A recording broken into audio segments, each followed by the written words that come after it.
Marshall comes from behind to defeat App State, and the Thundering Herd sit atop the Sun Belt standings. It's Locked on Sun Belt.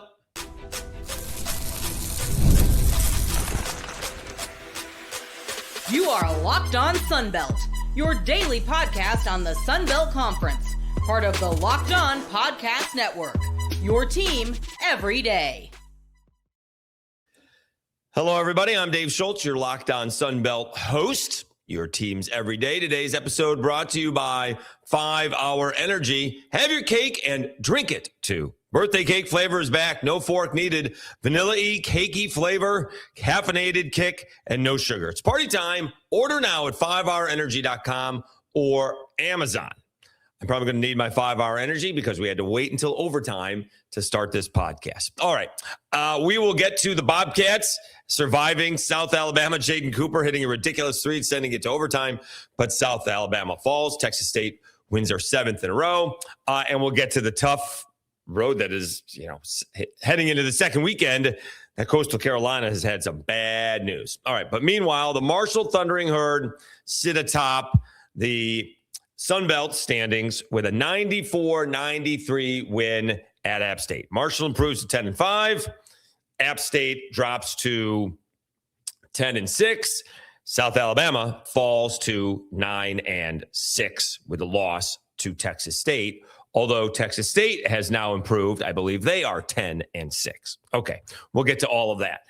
This was a great college basketball game. But, we've been talking about App State for the most part, scoring in the 60s and 70s and holding the other team to the 60s and 70s. And they scored 52 in the first half. And you're starting to wonder about Marshall because they gave up like 59 in the first half to Georgia Southern.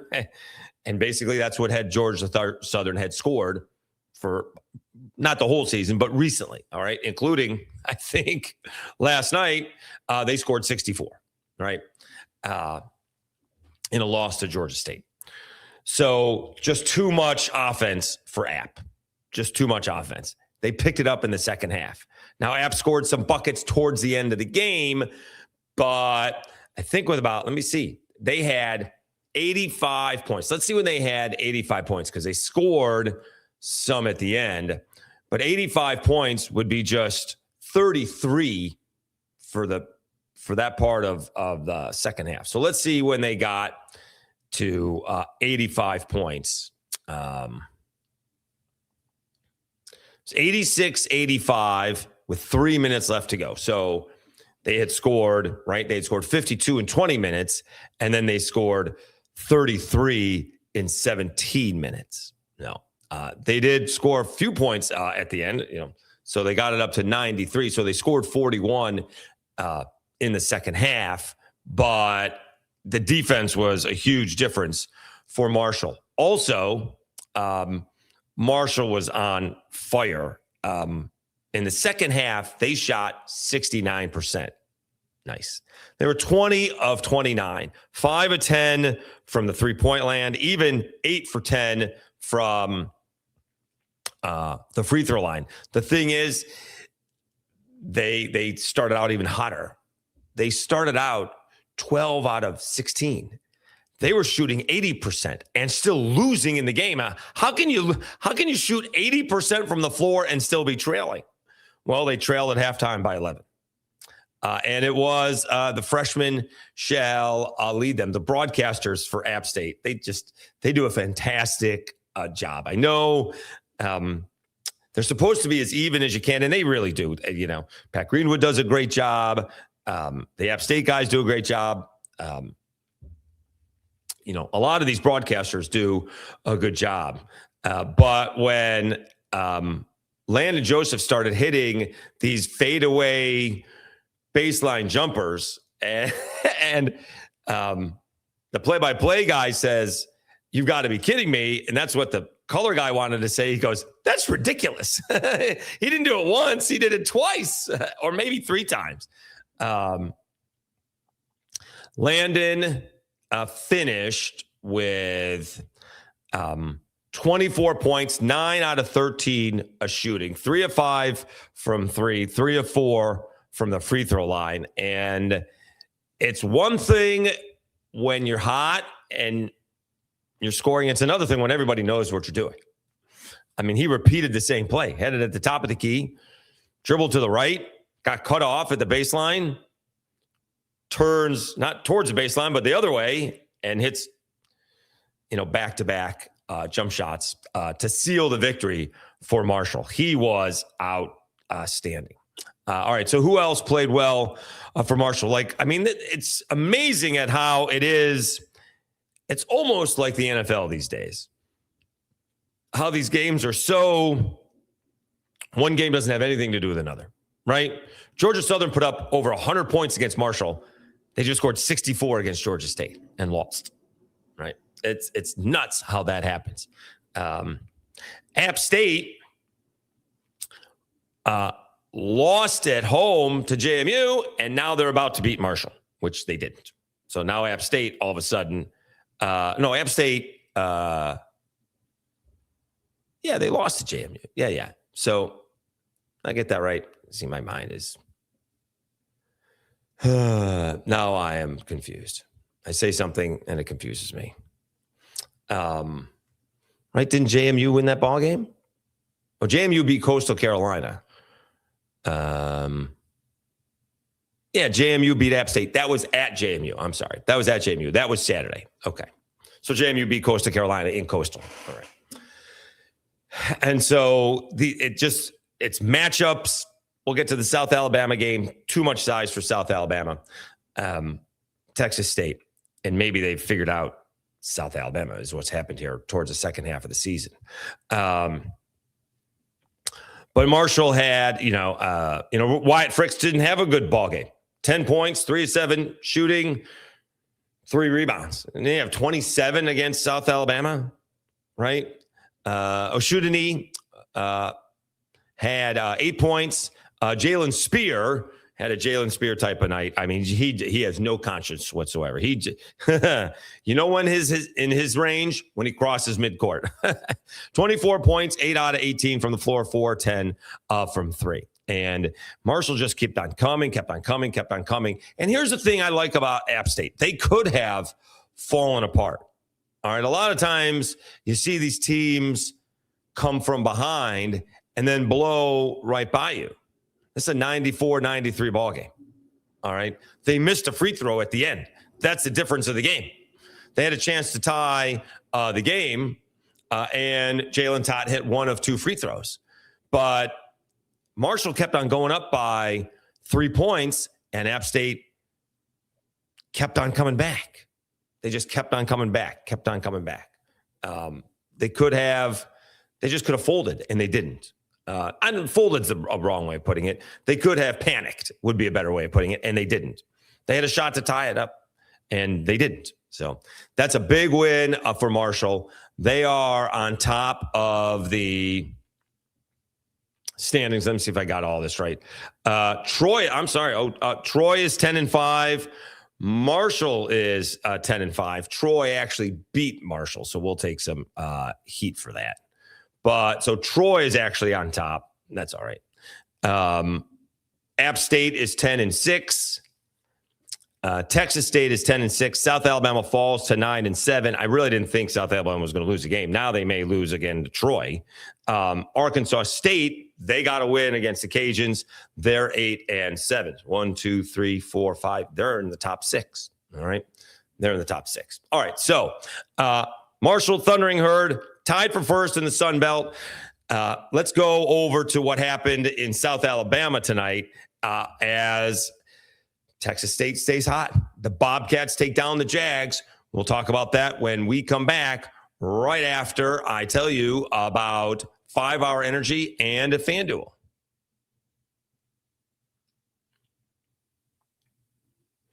Welcome to the 5-Hour Energy Flavor Draft. We're looking at every aspect of the draft to let you know which tasty flavors are the best and which just might be sleepers.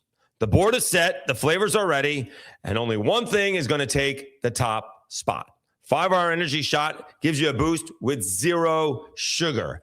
I like the consistency. I like doing the same thing day in, day out. I'm a big cherry, berry, or grape flavor one. If you're looking for an up-and-comer, maybe taking a long shot in the draft, always liking the sour apple. Find your new favorite flavors of 5-Hour Energy shots available at 5hourenergy.com or Amazon. And FanDuel. Ever wanted to experience the NBA Finals live and in person? FanDuel is giving you the chance to turn that dream into reality with their NBA sweepstakes. Here's how it works. Use your profit boost on any NBA future, and you'll automatically be entered for a shot to win an NBA Finals trip for 2. That's right. Flights, tickets, the whole experience. If you're already looking at the board and thinking about which team can make a run, this is the perfect time to lock it in. I love futures time of the year, whether it's picking a team to win the NBA championship or what about the MVP? It adds that extra layer of excitement to every game down the stretch. And now, not only can you pick when you cash, but could also send you to the finals. Visit FanDuel.com to get started. Use your profit boost on an NBA future and get entered for your chance to win a trip to the NBA Finals. Play your game with FanDuel, the official sports betting partner of the NBA.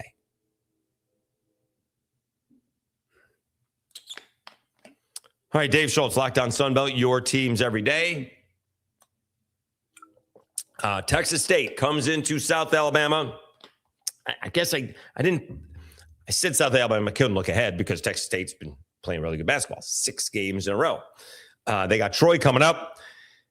And I'll be honest with you, I didn't think South Alabama was going to lose any one of these 4 ball games. Now they could end up losing 2 of them, depending on what happens against Troy on Saturday.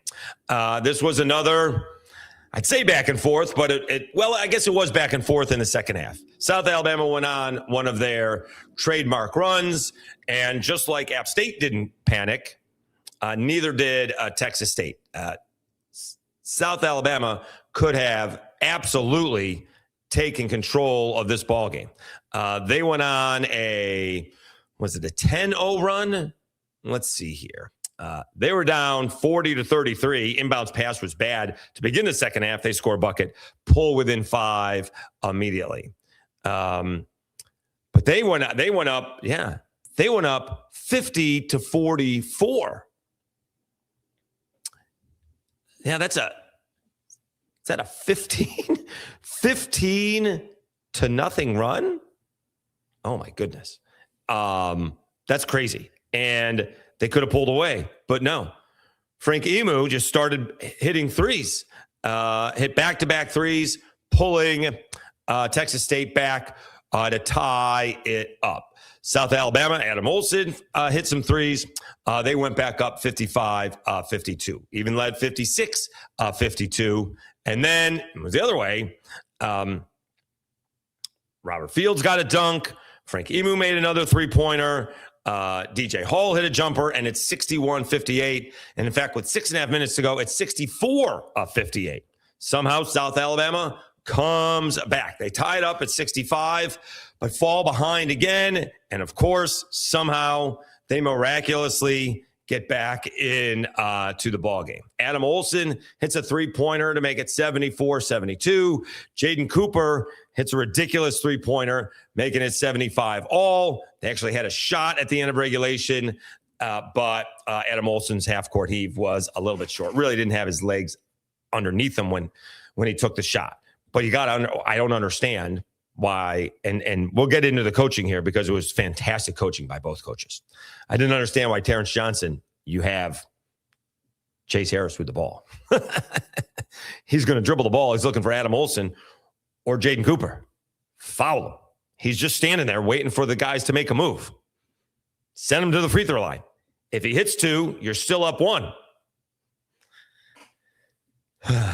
So I don't understand that. But it was really good. Really, really good coaching by both these guys, Terrence Johnson and Richie Riley. So Texas State has 2 big guys, and they can attack the zone because you get it in at the high post, and then you can dump it down to the low post. All right. And teams have just not been able to hit attack the zone outside of the last 2 teams, Marshall and Texas State. All right. And what South Alabama was doing was coming out on the shooters and allowing those passes to get inside. Well, guess what happened to begin the second half? They stopped that. They just said, shoot it. All right. And we're going to, stay down on the big guys. Well, that worked for a minute. Then they changed the lineup. Terrence Johnson changed the lineup, and they got the guys in there to shoot the threes. And so it was back and forth. It was a cat and mouse game. It was a great basketball game. And it went to overtime. Texas State, I don't think they ever trailed in overtime. In fact, I don't think South Alabama even tied it up in overtime. No, they did not. Chase Harris missed a couple of free throws to make it a one-score game, but they never had a chance to tie it up. They did have a chance to tie it up, but they didn't after the first possession. And then they hit a three-pointer. You fall behind in overtime, it's tough to come back from that. They jumped out to a 5-point lead, so they got a second chance layup and then a three-pointer from Frank Emu. So the big thing in this one was the offensive rebounds. Bobcats had 11 offensive rebounds. They only got 9 points on that, but when you win by 8 and a game goes to overtime, that's a big difference, whereas South Alabama had 2 offensive rebounds, just 2 offensive rebounds, and didn't have any second chance points. How about this? Bench points for Texas State, 45-6, right? Again, matchups. Stephen Williams had a great game against Marshall.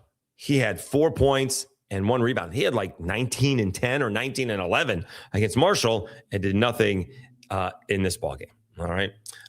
For Texas State, they were led by DJ Hall. He had 24 points and 8 rebounds, 8 of 10 from the free throw line.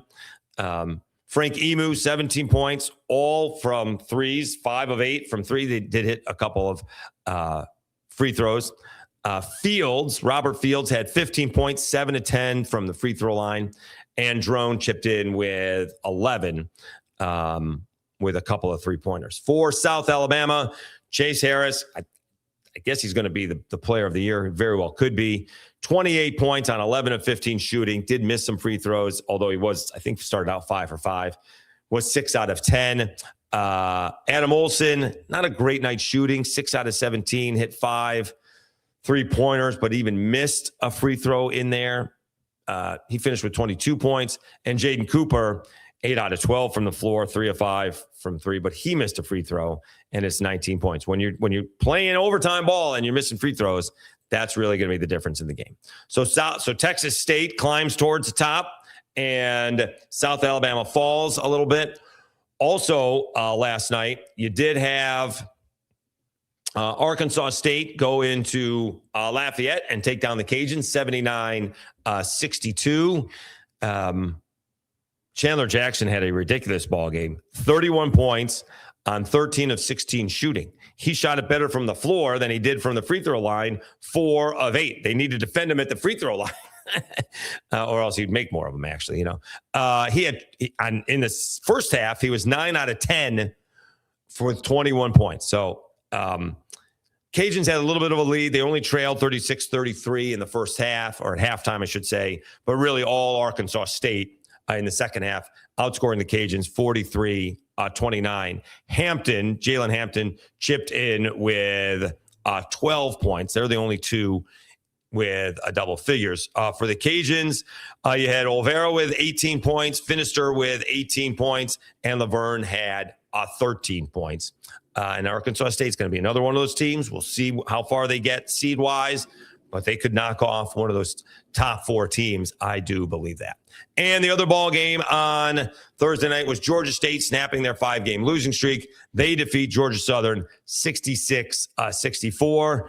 It's just been really a lost season for Georgia Southern. It really has. They started out so well, and then they had that 9-game winning streak, and they just never recovered from that, right? They never recovered from that. They had that 9-game winning streak, and since that time, 1, 2, 3, 4, 5, 6, 7, 8, 9, 10, 11. 1, to 3. They're 3-8. You go from a 9-game winning streak to 3-8 over to the next 11. Ouch. Not great. All right. So we obviously have big ball games on Saturday. We're looking forward to that. As of what came out on Thursday, though, not great, Bob. Coastal Carolina is facing some serious injury issues. We'll talk about that. Baseball team. We'll talk about that next, right after you get this message in from Mazda. I'm Clea Butler, host of Locked On Women's Basketball, and this is Mazda's Women's Basketball Snapshot, celebrating the work no highlight reel can ever capture. It was a heavyweight showdown between number 3 South Carolina and number 7 LSU, and the Gamecocks rose to the occasion. South Carolina secured a hard-fought 79-72 victory to stay atop the SEC standings, using a balanced offensive attack to outlast the Tigers. Tessa Johnson led the way with 21 points, while Raven Johnson added 19. Medina Okot dominated the paint with a double-double, finishing with 12 points and 17 rebounds, while Joyce Edwards chipped in 10 points to round out the scoring. With the statement win, the Gamecocks now turn their attention to a road matchup at number 23 Alabama on Thursday. These moments are earned off the clock, those long before the lights ever come on. The sweat, the fakes, the doubt, the scrapes, and coming back for more every time. Mazda puts that same drive into every detail. Wins define the moment, putting in the work, that defines you.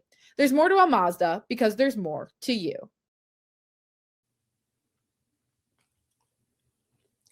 All right, Dave Schultz, Locked On Sunbelt, your teams every day. We'll go into the Coastal Carolina injury situation right after I tell you about the Everydayer Club. Thank you for making Locked On Sunbelt your first listen of the day. And thank you for making Locked On the #1 sports podcast network. You already live Sunbelt sports every day. Now take it up a level and go ad-free. Join the Everydayer Club and get Locked On Sunbelt with no interruptions, all for just $5 a month. Or even better, $50 a year. Go to LockedOnSunbelt.supercast.com or check the link in the show notes to learn more. All right, Dave Schultz, Locked On Sunbelt, your teams every day. Tough news for the Coastal Carolina Chanticleers. It came out, I guess, Wednesday night into Thursday morning that Cam Fluke was not going to pitch. It does not going to pitch this Friday. It does not have to do with his arm. However, that's the good news. So there is, hashtag always a bright side when it comes to these things. However, though, it's not great news either. He's dealing with basically, I think, a lat issue. He's dealing with a side issue. And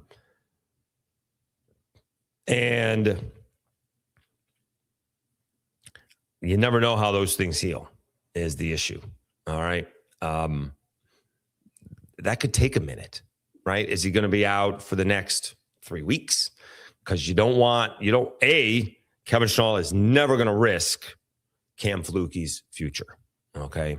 He's never going to do that just to have a good season at Coastal Carolina. All right. The guy is going to be basically a top 10 draft pick. And so we're not going to do that. Okay. Unfortunately, it seems to be an issue that he did. Was it during the preseason? I think we read. And so they are, and it became a little bit sore after his last outing. And so now they're not going to risk it, which is fine, right? You don't want to do that at all. But it's not great. All right. That was the good news, by the way. That's the good news. The Cam Fluke's arm isn't hurt. But it's going to be a minute, I think, before he pitches again. Okay. Having said that, Dominic Carbone, one of the 1-2 punches out of the bullpen, is out for the year. He's having, he got his elbow, had surgery on his elbow. he's out for the year. The other closer, Ryan Lynch, they flip back and forth. Like Ryan Lynch had 9 saves. Carbone had 5 saves. Ryan Lynch, he hasn't pitched yet this year. He's still coming back. Hayden Johnson hasn't pitched this year. He's still coming back. So I guess we could be, again, hashtag always the bright side. Carbone's done. He's gone. All right. We think Flukie is coming back, right? No indication otherwise. And the other guys are headed back in maybe a couple of weeks.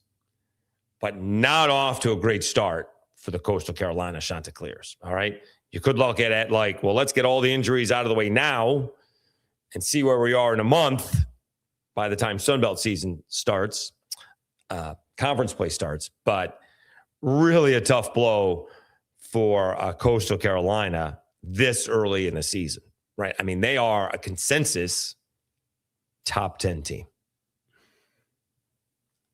I think you guys can correct me on this. I think the consensus last top 10 team in the Sun Belt was the 2014 Raging Cajuns. They ended up being number 1 at the end of the season, actually number 1 in the country at the end of the regular season. They were the number 1 seed in the NCAA tournament that year. It's crazy. That's insane to me. But that's the last one, right? I mean, and we're talking preseason here. We're not talking that Coastal, got up to, they were in the top 10 last year. They were perennial top 10 last year, but they weren't perennial top 10 to begin the season. They were considered a top 10 in some polls, top 5. Now, not so much. We'll see. Hopefully this all works out for Coastal Carolina. All right. I get this bad news out of the way early on. All right. Let's see who is playing who this weekend as Southern Miss is in a big tournament. I think they're going to Round Rock. So let's see who Southern Miss is playing in that tournament. If we could see that really quickly. They got Purdue, Oregon State, and Baylor. And then they're hosting Alabama. All right. That's a pretty good 4 ball games right there. That's for sure. All right. ULM is playing Northern Kentucky. Seem to be in a tournament down there in New Orleans. Is that being hosted by Tulane? Old Dominion taking on Niagara. App State taking on Queens. We talked about Lemoyne in yesterday's episode. I like it because I grew up around the corner from that school. Arkansas State hosting Eastern Illinois. Marshall is at the Citadel. South Alabama going to College of Charleston. Remember, they just beat Coastal Carolina. Coastal Carolina hosting VCU. Georgia State taking on Louisville's own Bellarmine. Campbell is at Troy. Let's see if Troy can turn things around because hasn't been a great start for Troy either. Georgia Southern going to South Florida. Georgia Southern looking for win number 1 this year, I believe. Cajuns hosting Maryland, 3-game series against Terps, and Texas State is hosting Gonzaga. All right. Once again, just to let everybody know, want to track me down or not, I will be in Lafayette, Louisiana for the I would say the series, but not the series. Maybe go to 2 games of that, or maybe just one. Probably just Friday night's games. They're playing UC San Diego, who again just beat UCLA over the weekend. So that's a nice matchup. And then we're going to go see Northeastern, kind of the reason for the trip. Northeastern is taking on LSU. So I'm going to go see my buddy's team take on LSU. So that will be fun. But we're going to hang out in South Louisiana for a little bit. That's going to be a blast. All right. Thank you so much for hopping on. Really appreciate it. We will be back on Monday. And again, I'm taking the equipment with me, so we're not going to miss an episode. We'll see when we can do it. I actually staying at a friend's place without the kids Wednesday and Thursday. So we'll definitely have Wednesday and Thursdays. And then I probably have to do a Friday episode since I'm going to watch the game. Although that episode may not come until Saturday morning. We'll see what we're doing after the game on Friday. All right. Again, thank you so much for tuning in. Really appreciate it. We're continuing to grow. Looking forward to this conference tournament, which I think is wide open. I think we're going to see some upsets and we'll see where it goes from there. And of course, baseball is just getting underway. All right. Thanks again for tuning in. I'm Dave Schultz. You've been watching Locked On Sunbelt, your teams every day. Have a great weekend, everybody, and we'll talk to you again on Monday.